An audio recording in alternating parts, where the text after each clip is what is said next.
I'm Randall C. from Island Aquatics, and we would like to thank everyone who watched our first videos. Thank you for the positive comments. We received a lot of compliments on our goldfish facility. That's why I decided to make a second video featuring our goldfish facility. We'll give you a quick tour of our goldfish facility.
As a bonus to this video, there are a lot of videos in YouTube explaining the breeding process of the goldfish, but very few will explain the harvesting process, because the harvesting process will explain a 300 peso goldfish.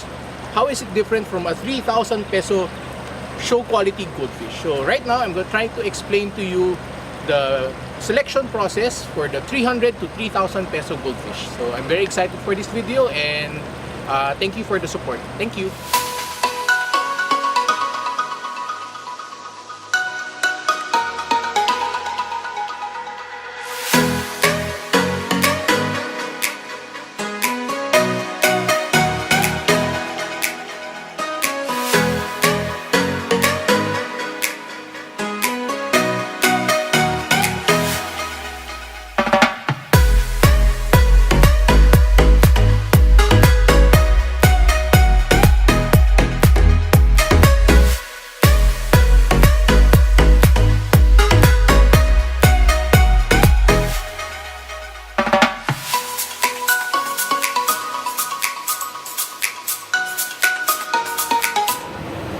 Right now we are in the breeding tub area.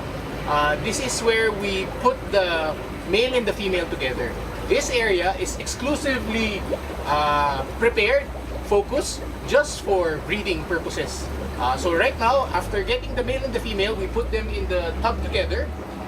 We put one female to two males. We make sure that we have more males than females because the females tend to have more eggs, and we are not sure about the quality of the semen. So just to make sure that we have good fertilization, we put two males or three males to one female.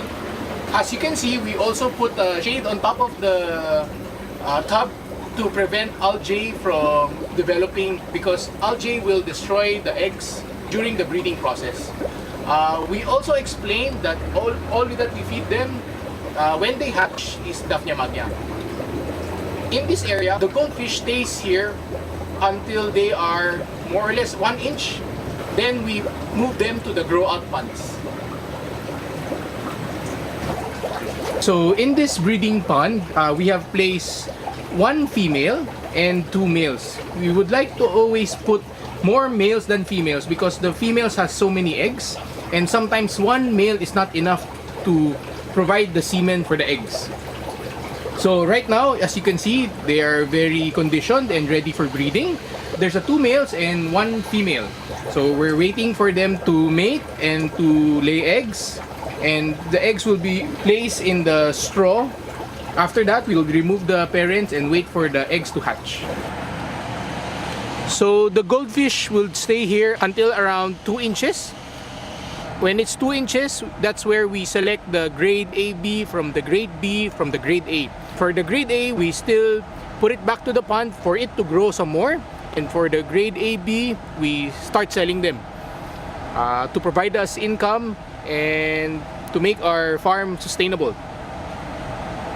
As you can see, in this pond, there are a lot of duckweeds. That is part of their diet. Duckweeds. So it helps aid their digestion because we feed them a lot of pellets and daphnia.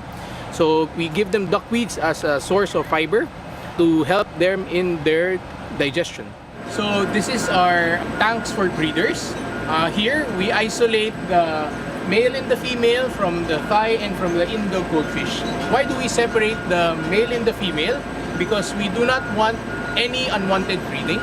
We want them to have a stress-free environment because if the male is together with the female will constantly court and chase the female will be stressed, they will become restless and become easily get sick. Another reason why we put them in an aquarium is because we want to be able to check them out regularly, look for pests, notice their eating habits. Before we tried placing them in ponds, but we realized that putting them in an aquarium gives us a better picture of their condition. We can easily see their condition, if they're sick or if they have anchor worms, we can easily treat them. So since they are in holding tanks, we can control their diet, we can see their feeding habits, and we can check their condition. Before breeding, we condition them by feeding them live food. And we do deworming regularly. So in these tanks, we separate the male from the female, and the only time we put them together is during the time for mating, so that the male would be very excited to see the female. And lastly, we have the show grade goldfish.